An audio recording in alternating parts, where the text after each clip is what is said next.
할렐루야, 주님의 이름을 찬양합니다. 2023년 4월 26일 수요일 말씀과 기도 매일 성경 묵상입니다. 오늘의 말씀 묵상은 우리가 동방에서 그의 별을 보고 그에게 경배하러 왔노라. 마태복음 2장 1절부터 23절 말씀입니다. 헤롯 왕 때에 예수께서 유대 베들레헴에서 나심에 동방으로부터 박사들이 예루살렘에 이르러 말하되 유대인의 왕으로 나신 이가 어디 계시냐? 우리가 동방에서 그의 별을 보고 그에게 경배하러 왔노라 하니 헤롯 왕과 온 예루살렘이 듣고 소동한지라.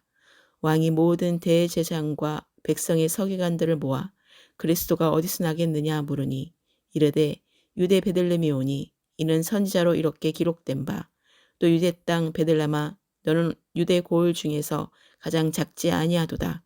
내게서 한 다스리는 자가 나와서 내 백성 이스라엘의 목자가 되리라 하였습니다.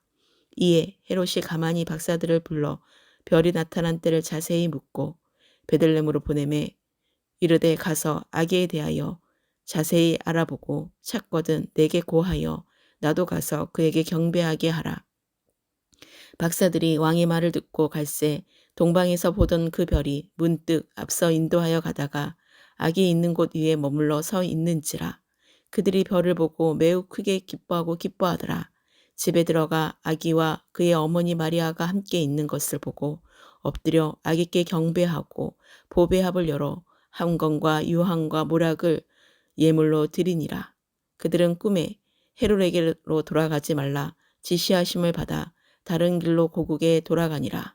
그들이 떠난 후에 주의 사자가 요셉에게 현몽하여 이르되 헤롯이 아기를 찾아 죽이려 하니 일어나 아기와 그의 어머니를 데리고 애굽으로 피하여 내가 내게 이르기까지 거기 있으라 하시니 요셉이 일어나서 밤에 아기와 그의 어머니를 데리고 애굽으로 떠나가 헤롯이 죽기까지 거기 있었으니 이는 주께서 선지자를 통하여 말씀하신 바 애굽으로부터 내 아들을 불렀다 함을 이루려 하심이라. 이에 헤롯이 박사들에게 속은 줄 알고 심히 노하여 사람을 보내어 베들레헴과 그 모든 지경 안에 있는 사내 아이를 박사들에게 자세히 알아본 그때를 기준하여 2살부터 그 아래로 다 죽이니 이에 선지자 예레미야를 통하여 말씀하신 바 라마에서 슬퍼하며 크게 통곡하는 소리가 들리니 라헬이 그 자식을 위하여 애곡하는 것이라. 그가 자식이 없으므로 위로받기를 거절하였도다 함이 이루어졌느니라. 헤롯이 죽은 후에 주의 사자가 애굽에서 요셉에게 현몽하여 이르되 일어나 아기와 그의 어머니를 데리고 이스라엘 땅으로 가라. 아기의 목숨을 찾던 자들이 죽었느니라 하시니 요셉이 일어나 아기와 그의 어머니를 데리고 이스라엘 땅으로 들어가니라. 그러나 아켈라오가 그의 아버지 헤롯을 이어 유대의 임금됨을 듣고 거기로 가기를 무서워하더니 꿈에 지시하심을 받아 갈릴리 지방으로 떠나가 나사렛이란 동네에 가서 사니 이는 선지자로 하신 말씀에 나사렛 사람이라 칭하리라 하심을 이루러 함이로라. 아멘. 예수 그리스도께서 유대 땅에 나셨으나 이 사실을 알고 찾아와 경배한 자들은 유대인이 아니라 동방 박사들이었습니다.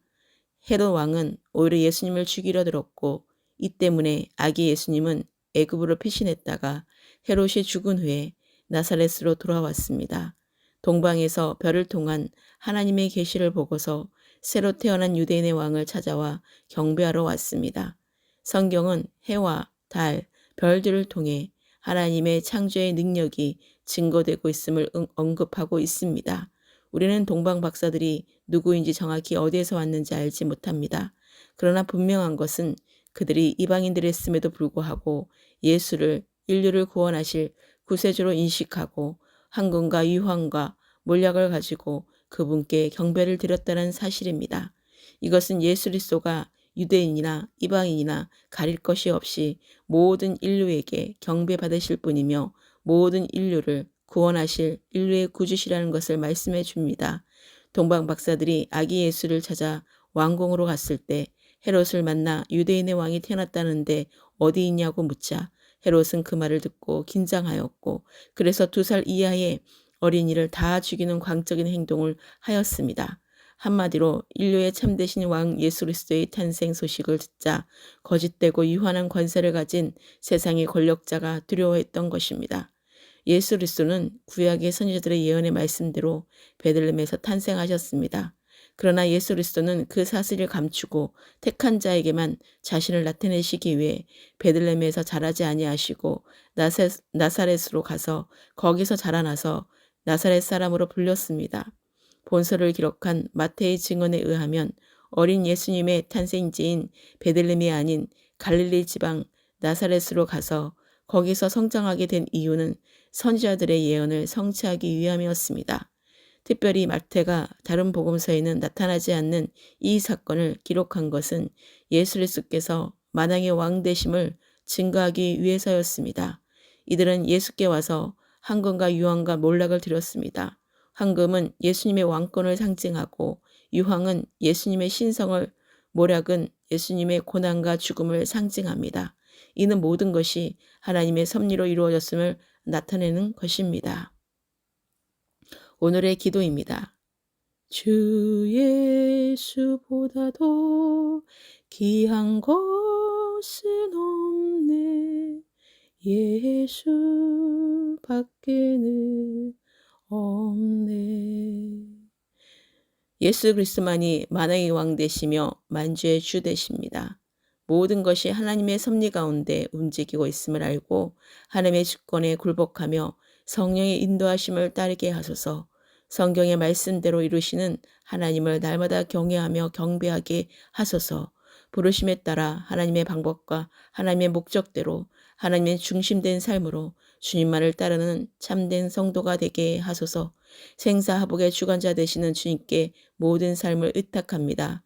열방의 모든 나라와 예루살렘의 평안을 위해 기도합니다. 복음의 기쁜 소식이 온 땅에 들을 자에게는 듣게 하시며 다음 세대와 남은 자와 잃어버린 한 영혼이 속히 주님께 돌아오기를 간절히 기도합니다. 가정과 교회와 모든 영역들을 위해 함께 기도합니다. 주님의 뜻대로 행하는 진짜 그리스도인들로 준비되게 하소서. 날마다 말씀과 기도로 성령으로 충만하게 하셔서 하나님만을 기쁘시게 하는 영적 예배자로 서게 하소서. 만왕의 왕 되시는 우리 주 예수 그리스도의 이름으로 기도합니다. 아멘.